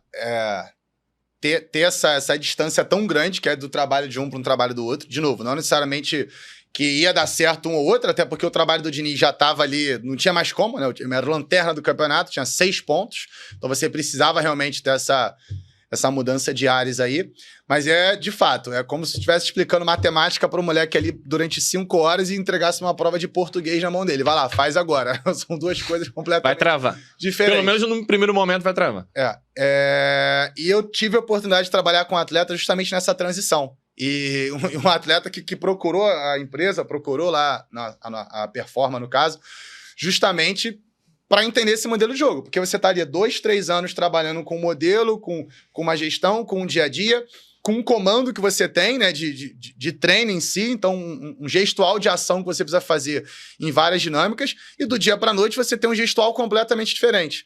E é óbvio que essa adaptação vai demorar. E para o torcedor, e para a situação que o Fluminense estava no campeonato, você não tinha tempo para se adaptar. Você tinha que ter esse resultado muito imediato. Então, logo nas primeiras rodadas, a gente ficava muito assim. A gente ainda assistia o time agrupando muito, fazendo aquele 1-2 rápido ali atrás, o Fábio saindo curtinho e o torcedor, não, quebra. Cara, não dá pra você jogar 2 anos de um dia pro outro. De um modelo que deu certo, conquistou o título da Libertadores. Sim. Na semana seguinte, você quer que o Fábio saia dando chutão, que o outro atleta carrega essa bola e já quebre lá no outro corredor, lá pro Cauã Elias brigar, pro Keno brigar. Então é uma adaptação muito grande e o atleta precisa entender isso. E aí parte do trabalho dessas empresas de análise, e aí no caso lá da Performa, onde eu atuo, a gente também prepara o jogador para isso. A gente pega todo o modelo de jogo do treinador, a gente identifica como que esse cara constrói, como que esse cara defende, como que esse cara faz as transições, se ele tem preferência em jogar por dentro, jogar por fora, voltado para a posição do atleta. Então o atleta é zagueiro, a gente vai fazer toda uma leitura de como os zagueiros do Mano Menezes se comportaram nos últimos trabalhos dele. o nosso atleta é um atacante, então vamos ver como os atacantes do Mano Menezes se comportam nos últimos trabalhos do Mano Menezes. E aí a gente vai casando com o que é o dia a dia do treino para conseguir identificar o que a gente precisa evoluir. Ó, agora, fulaninho, vem cá, você tem que jogar mais desse jeito. Lá com o Diniz, você tinha preferência por isso aqui. Agora a gente vai apostar nessa outra saída aqui de jogo, por exemplo. Então é um trabalho que é até bem legal de fazer, bem maneiro. O atleta sofre, querendo ou não, porque ele... Mas, desculpa, acho legal só você falar sobre isso, porque... O atleta procurou, né? Então, assim, o cara se sentiu incomodado. Pelo menos com o lado dele. Ele, não, peraí, eu preciso ter mais conteúdo, senão eu vou me perder aqui. Ah, mas não precisa revelar nome, né? O clube faz. Assim, um dia a gente pode ter essa possibilidade de revelar o nome. Mas legal... Chegar, não, é porque assim... porque é legal o torcedor ver que, assim... Tem muita cobrança. O cara não tá nem aí. Pô, o cara tá sim preocupado. O cara procurou justamente pra isso.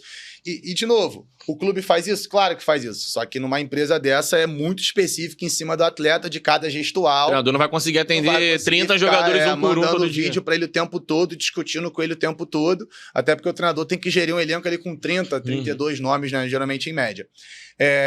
E é isso, assim, a adaptação que a gente quer como torcedor e como comentarista e analista que tá assistindo o jogo, a gente quer uma adaptação muito rápida, mas é o cara que, de novo, tá ali o dia inteiro, durante anos, fazendo um gestual e agora vai ter que fazer um completamente diferente. E aí até surpreende como o time conseguiu ter essa reação rápida, né? Chega, fecha a casinha, tem a chegada do Thiago Silva também, que foi uma mudança ali que... Se você quer montar um sistema defensivo e você pode contar com o Thiago Silva, isso dá uma aliviada no seu trabalho. Então, assim, chegou o Thiago Silva para colocar ordem, mesmo na idade que ele tem, assim, um cara completamente fora de série. E aí tem esse resultado imediato, até mais rápido do que a gente esperava, né? Uma loucura, né? Essa mudança... Mas pro torcedor, quando você tá ali olhando Liga TV ou tá na arquibancada, cara, são dois universos completamente diferentes. E isso é um ponto importante, porque o Mano tá confirmado. Eu repito, eu não sou fã, tenho falado muito sobre isso. Mas eu defendo também que a gente avalie o futebol da forma que ele é. Não adianta ficar entrando no meu mundo utópico, no meu mundo romântico de como é o futebol. Eu não gosto do estilo do Mano. Mas eu acho que o Mário Bittencourt tem alguns motivos pra... carimbar a sequência do Mano Menezes. E um deles, que eu tenho falado em sequência, o torcedor parece que não consegue entender, pelo menos uma ala da torcida do Fluminense, é que o Fluminense não vai ter capacidade de contratar um cara incontestável. De todos os nomes que estão pairando no mercado, talvez o único que eu vi a torcida do Fluminense e de qualquer outro clube abraçar como um todo é o do Luiz Castro, que virou um nome bem quisto aqui no Brasil. E, assim, o Fluminense, me desculpa, o Luiz Castro, na época do Botafogo, já custava 2 milhões por mês a comissão técnica. O Fluminense não vai ter o dinheiro. E, assim... então não vai ser o Luiz Castro, vai ser quem? Esses dias um torcedor me rebateu. O Vojvoda é muito melhor. Gente, o Vojvoda não vai sair do Fortaleza para ir pro Fluminense. Pode ser que um dia aconteça. Na hora do filé ele vai sair. Vamos pensar em nomes reais. Pô, senão eu vou pensar no Guardiola. O Guardiola tá balançando no City. Não, é só fazer uma boa proposta. Faz uma boa proposta pro Guardiola então, vai que ele aceita. A questão é nomes reais. Renato Gaúcho. Convence? Paulo Pesolano, convence? Antônio Oliveira, convence? Galera falou muito do Caixinha. Caixinha, eu gosto, assim... Carrilha, a questão é a seguinte. Você me pergunta, Gabriel, Caixinha ou Mano? Caixinha. Pesolano ou Mano? Pesolano. Renato e Mano eu já fico na dúvida. Assim, eu vou gostar mais desses outros nomes, mas nenhum deles é consenso, nenhum deles existe a garantia de que vai chegar a encaixar o Fluminense de maneira mágica, e na nossa posição é muito fácil ficar chutando o nome pro alto. O presidente tá sentado na cadeira lá, e a cada erro dele, a torcida quase vai na porta da casa dele reclamar. Então ele tá tomando uma decisão que me parece que é uma bola de segurança, um cara experiente que domina o vestiário e que organiza o time. Eu ia falar, ele tá jogando nessa questão de ter controlado um vestiário que muita gente, né, especulou muita coisa, a gente não sabe até que ponto que é verdade e que não é. Mas ele chegou com essa autonomia do vestiário em si, não à toa a situação do Marcelo. Se fosse outro treinador, de repente o Marcelo ia estar jogando ainda, e a gente também não sabe o que ia acontecer se o Marcelo estivesse em campo nessas rodadas finais. E muito respaldado pelos números, né? De novo, ele terminou com um aproveitamento aí ao longo do segundo turno inteiro, que seria um aproveitamento que iria beliscar uma vaga na Libertadores. Não é o Odaí também, o Odaí teve uma situação diferente, mas eu acho que o aproveitamento muito próximo do Odaí, na época que a galera também reclamava de como o Fluminense jogava, mas que ele buscou uma vaga na Libertadores depois de anos pro Fluminense, eu acho que é muito isso. O Mano conseguiu um aproveitamento, joga um futebol que é um futebol que a torcida não quer ver, mas de repente é um futebol que é o que a gente vai ter para 2025. Pelo menos que o elenco vai poder oferecer. Porque outra coisa é isso, vamos trazer o nome completamente fora da caixa aqui, o cara que vai fazer a bola rolar do jeito que a gente quer, mas vai ter peça para isso? O elenco vai ser o mesmo? Então, assim, vai ter uma grande... O pessoal tá falando, o Fluminense vai atrás do Richarlison, agora saiu o nome do Firmino. Não, pode até ser que venha um nome mais... De novo, pode ser que venha. O provável é você ter um elenco muito parecido. Mas não vou ter 3, 4 jogadores do nível do Richarlison ou do Firmino. Vai ter um ou outro. E outra coisa que o torcedor acho que do Fluminense talvez vá demorar a entender um pouco é que mesmo o time do Diniz, mágico que ganhou a Libertadores, não era nem cotado pra isso. Se alguém no início daquela Libertadores falava que o Fluminense ia ganhar, o trabalho encaixou de uma maneira absurda. E me desculpa, um Diniz com aquele estilo dele é um ou outro que tem por aí. A maioria, quando percebe material humano reduzido, e eu acho que por isso que o Diniz é tão exaltado por uns e atacado por outros, o Diniz ele pensa, não, eu vou fazer acontecer do meu jeito, mesmo que o material humano seja limitado. Tanto que ele fazia isso lá no Votuporanguense de São Paulo e fez no Fluminense e foi campeão da Libertadores. Acho que o torcedor tem essa dificuldade de entender que a realidade agora talvez não permita um cara que chegue com esse perfil mais ofensivo. Nem sei se existe esse nome, e aí, no fim das contas, atacar um Mano Menezes mesmo. Não, um modelo de jogo mais atrativo pro torcedor não necessariamente vai dar certo em campo, de novo. Não vai conseguir combinar com o adversário, não vai combinar com os jogadores que você tem à disposição, com o material humano que você tem à disposição, e entender cada momento.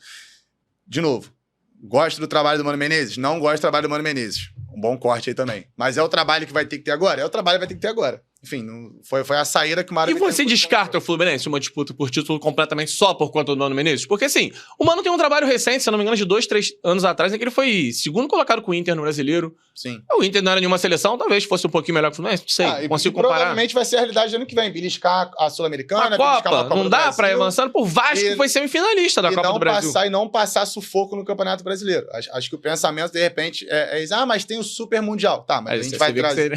Você nem botou no balaio, né? Não, pode separado. Não, a gente vai trazer... Sim, a gente vai trazer, montar um super elenco pra disputar de igual pra igual o Super Mundial. Nem os mais ricos, nem Botafogo e Flamengo que gastam mais vão montar super elencos. Não vai ser o Fluminense que vai montar, né? Acho que a galera tem que...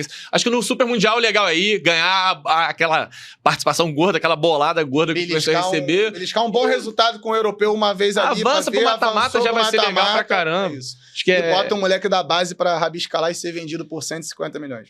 Nosso tempo já tá ficando mais curto, mas assim...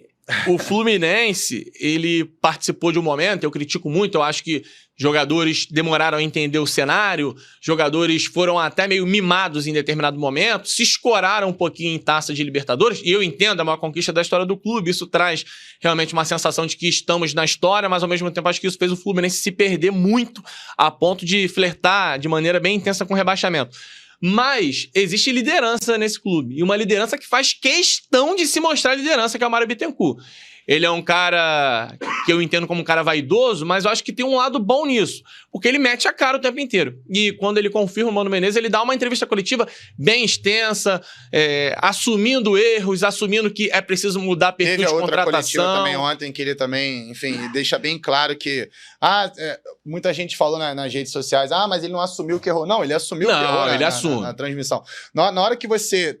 traz o Mano Menezes e que você tem que mudar a tua filosofia de contratação no meio da temporada também, tu deixa bem claro que o planejamento não deu certo. E era óbvio, não tinha o que fazer, pô. O time era lanterna do Campeonato Brasileiro. Mas recalcular a rota não é um mérito dele e ir na entrevista se expor não deixa de ser um mérito. Assim, também não tô levantando bandeira pra dirigente, não. É um mérito com obrigação e meio que satisfação do torcedor, sabe? Precisava disso. A questão é que tem muito sobre SAF que não ficava muito claro e agora ele já veio tentar esclarecer um pouco mais, muito sobre essas contratações que a imprensa também acaba forçando um pouco, e aí o torcedor vai na onda. Agora, por exemplo, o torcedor já tá achando que é fácil tirar o Richarlison do Tottenham, sabe? E aí você vê muita notícia sobre isso. Cara, a gente sabe que é uma situação, pode acontecer. Mas, cara, é um nível de dificuldade altíssimo para as condições financeiras que ele vai ter. Tá? Assim, a grosso modo, é tentar repetir a segunda janela, né, cara, de 2024, onde você minimamente arranja um Thiago Silva, que é o que a gente tá falando, é muito fora da curva, mas você vai buscar dar um tiro certo num Serna, que é um cara em desenvolvimento, e que eu acho que ajudou pra caramba, independente ali do gol salvador. Fez o gol que salvou, né? E outros jogadores que eu acho que o Fluminense buscou e que minimamente encaixaram e deram um fôlego diferente na equipe. Eu acho que a ideia é essa, tentar reproduzir isso. A gente fala muito também em criatividade. Tem que ser criativo quando não tem dinheiro. Não é fácil, né? Mas... Aí, até um ponto a destacar também, muita gente fala assim, mas porque o time tal encontrou o atleta tal no scout. Cara, entre você achar um atleta entrar em contato com o atleta querer jogar no seu time. Ainda tem isso, o atrativo. E você conseguir negociar com a gente, com o clube, com tudo. Porque o atleta, o cara pertence 60% a um time, 30% do outro, 10% do agente, mas tem que a comissão de não sei o quê. Cara, até você alinhar identifiquei um atleta, vestiu a camisa do meu time, cara, é um caminho muito longo. Então você tem que recalcular isso no meio da temporada, mudar a tua política de contratação no meio da temporada, tu achar outros nomes para cobrir setores que você não fazia ideia que ia fazer falta. Por exemplo, a gente começa um ano com o Germancano, artilheiro do mundo, por 2 anos consecutivos. Sim. John Kennedy numa fase absurda, decidindo. O John Kennedy botou o mata-mata da Libertadores no bolso. É tudo na conta dele. Ele botou no bolso. Aí você tinha, mas só tem esses dois. Cara, você tem um Cauã Elias que tava jogando o Mundial Sub-17, metendo gol lá, a dupla de ataque do Estevão. Você tinha o Lelê, mas é o Lelê. Pô, mas era a 4ª opção. Seria pra 4ª opção. Você tinha o João Neto, que depois foi emprestado pra Série B. Cara, você tinha 5 centroavantes.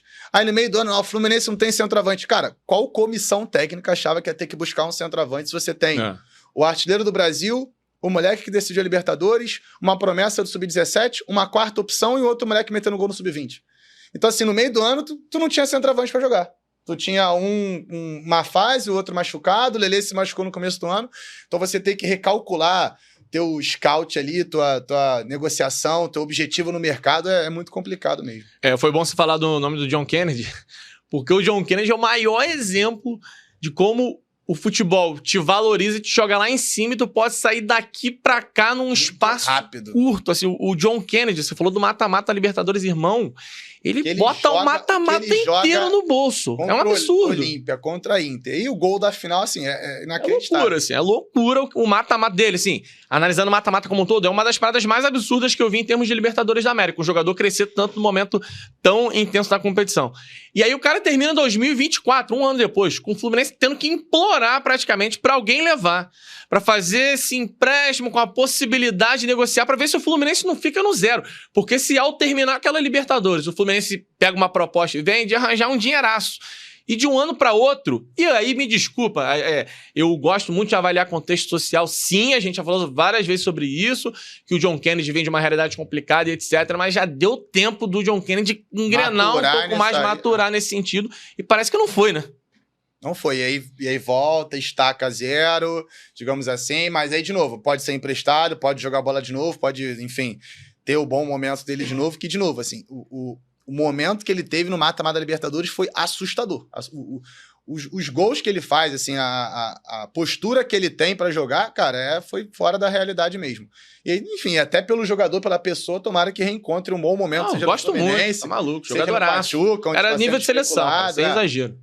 Tomara que ele reencontre um bom momento aí, até pra própria carreira dele mesmo, que consiga deslanchar aí. A gente tá vendo um Igor Jesus na seleção, que eu gosto, tá? Não tô diminuindo o Igor Jesus, não, mas não caberia um John Kennedy numa grande fase. O John Kennedy fez ano passado de novo, cara. Tu pega os gols dele, foi assustador. Absurdo. Mesmo.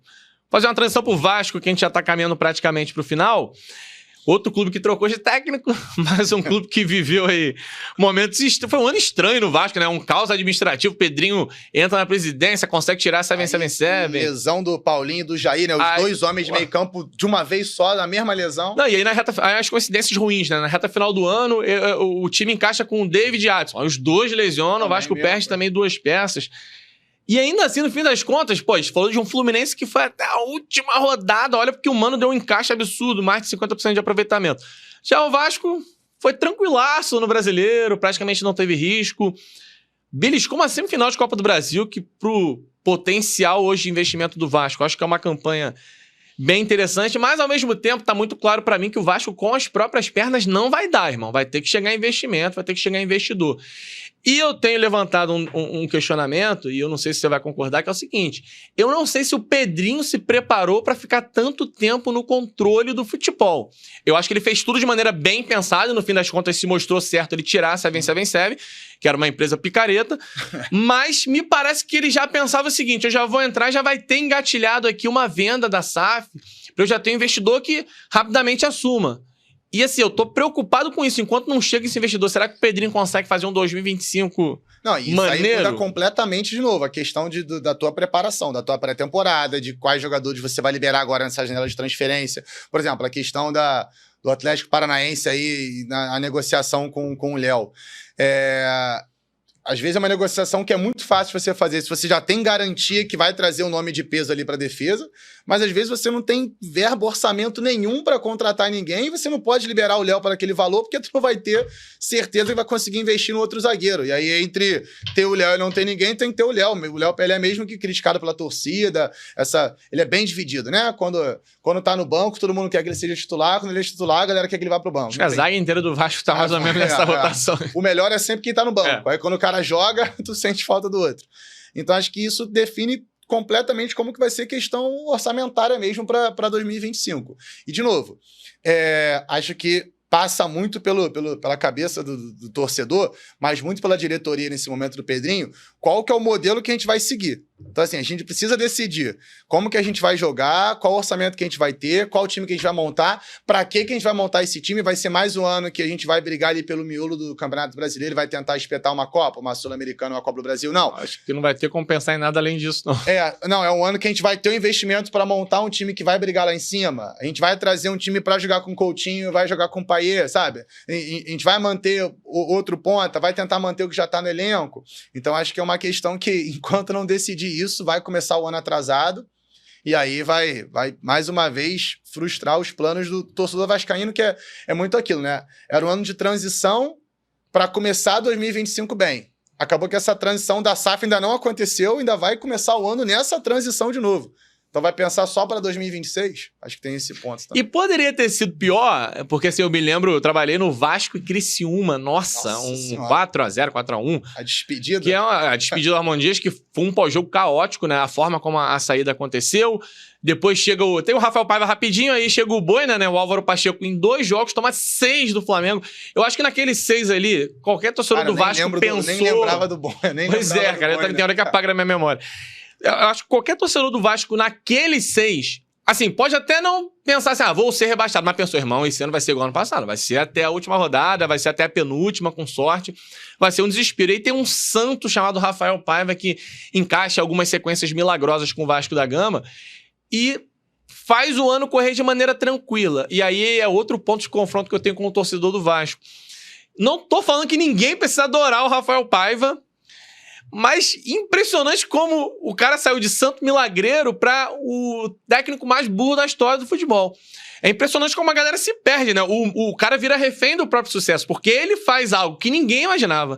Ele tem uma sequência de 4 vitórias logo de cara, que ninguém imaginava. Ele leva o time pra semifinal da Copa do Brasil, é eliminado numa patada do Hulk. O Vasco desse bololô da zona do rebaixamento ali, dá um respiro, dá uma gordura. Mas aí meu time não chegou na pré-Libertadores, então o técnico é muito ruim, não tem repertório.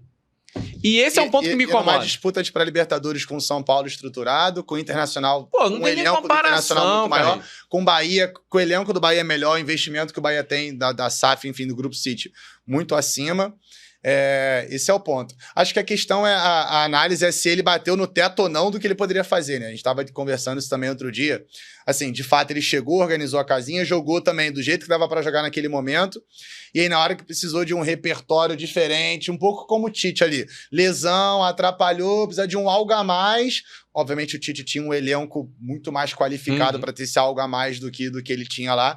Acabou não tendo esse algo a mais, não conseguiu bater nessa Libertadores e o torcedor já ficou em cima também, né? Cara, eu acho muito louco. Assim, aí o Felipe assume em 3 jogos, faz 7 pontos. Tá vendo? Aí o Felipe fecha torcedor vascaíno, com 3 volantes. Com todo respeito, assim. Aí isso é loucura. Você faz 3 rodadas que você pega Atlético Goianiense, já rebaixado, Cuiabá já rebaixado e o Atlético Mineiro. A maior depressão da história do Atlético. Acho que nem os jogadores do Atlético Mineiro queriam entrar em campo nesse jogo aí.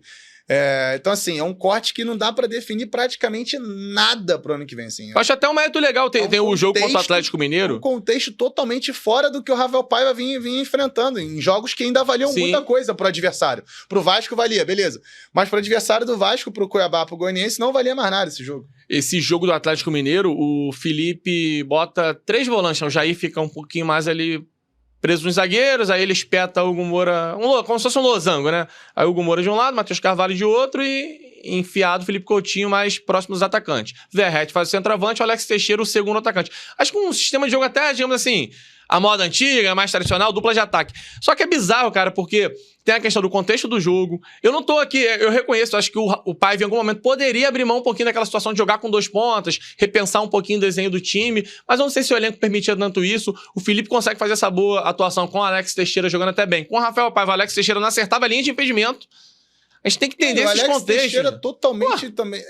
sabe, totalmente discutível pela própria torcida do Vasco, assim. Durante muito tempo a torcida já não queria mais o Alex Teixeira, então, enfim. Eu entendo isso, assim. Mesmo. Chega um Renato Gaúcho da vida, um técnico mais experiente, eu acho que o controle de vestiário fica melhor. A gente falou da questão do Tite, do Felipe Luiz, o como o jogador se sente mais à vontade pra tentar algo em campo, tendo um treinador blindando, aquele cara que é o escudo. A gente sabe que isso faz diferença no futebol pra caramba. De repente, nesse ponto melhora. Nem tô defendendo aqui uma sequência do Paiva que ele tinha que prosseguir, mas eu acho que o Rafael Paiva é um outro caso, assim, de um cara que vai ter carreira legal, tá? Eu acho que ele vai ter carreira boa. Claro, desenhando a carreira da melhor forma, se o futebol brasileiro permitir nessa loucura toda. A questão é assim, o Felipe vai ser aproveitado no começo da temporada. A gente vai aproveitar o trabalho do Felipe pro próximo treinador. Mas, cara, cada treinador tem a tua comissão. Vai chegar outro treinador, vai pegar o trabalho do Felipe, ó, obrigado, tá? Vai rasgar aqui o papel, vai botar no cantinho ali no lixo e vai começar um trabalho do zero. E aí, por que não o Rafael Paiva, então, até o final ali pra manter isso? Seria tão diferente assim? Tipo, ele não conseguiria pontuar nada desses 7 pontos contra esses 3 times que, enfim, seriam os 3 jogos com menor contexto já do campeonato, digamos assim. Então, enfim, foi complicado mesmo essa saída, assim, não foi muito bem explicada essa mudança na reta final. E eu acho que deixa bem claro que ninguém sabe como que vai ser o 2025. Acho que esse é um ponto bem... Eu nem acho que o Vasco tem uma base tão sólida, mas o Vasco tem bons nomes, né, cara? O Paulinho Paulo, em ritmo de jogo, tenho falado muito sobre isso. Ele é um cara que, quando chegou no Vasco em 2023, ele mudou completamente a qualidade. O Jair tem uma experiência boa. Porque acho que o torcedor vascaíno fala muito isso, assim. Foi um ano que aconteceu muita coisa ruim pro Vasco. É claro, não teve o rebaixamento, óbvio, que bom. Mas assim, tu começa o ano com 2 médios ali, Jair e Paulinho encaixados, os 2 se machucam. Vem a questão da SAF, e aí já muda completamente a ideia de investimento que você tinha. Aí você falou, os 2 pontos estão minimamente dando certo ali, estão resolvendo o jogo. Aí os 2 se machucam. Aí tu vai botar o moleque da base não consegue render o que estava rendendo na base. No sub-20 deitava os cabelos, já chega no profissional não consegue jogar, sabe? Teve a questão do Eric Marcos, que não conseguia nunca ter chance no profissional. Sim. O JP Murilo no meio do ano também, que jogava sub-20 e acabava com o jogo. Subiu profissional, perdia o espaço também, voltava a ficar no banco, enfim. E outros nomes também. Então acho que foi um ano que muita coisa na hora, agora vai. Não, agora não vai de novo. Vamos esperar, vamos organizar. Eu acho que tem nomes, né? Assim, você pensa num time que tem Léo Jardim. Acho que o Paulo Henrique é um jogador de nível bem ok, fez uma boa temporada. O Piton recuperando o bom futebol, o João Vitor. Aí você vai pro meio. O Hugo Moura, nível ok. Jair em forma, Paulinho, Adson volta de lesão, Verratti. Felipe Coutinho e Paê. Coutinho que a gente tá contando que ele vai pegar uma forma física legal. A gente já percebeu no final da temporada. Onde eu quero chegar? Pode não ser o melhor dos cenários, mas eu também não vejo essa terra arrasada, não. Igual, Se tu é certeiro na janela, e essa é a dificuldade, porque você precisa ser certeiro tendo pouco dinheiro. E outros 20, dá pra imaginar um time legal. Também tem que ser certeiro. Aí um treinador ali que, pô, saiba tirar o melhor de cada um ambiente um pouco tranquilo, a torcida entendendo o momento, caminhando junto, percebendo bons resultados de largada. Eu acho que, assim, eu não jogaria fora essa temporada do Vasco previamente, não. Cara, a Sul-Americana, a Copa do Brasil, um bom papel no Brasileiro. A torcida, eu acho que é a torcida que mais tem essa divisão de opinião. Se tem que jogar o Coutinho e o Paê junto ou separado, se tem que jogar com um ponta de cada lado, ou se tem que jogar sem um ponta porque o Felipe agora encaixou nesses 3 jogos, se o Léo Pelé tem que ser titular ou não.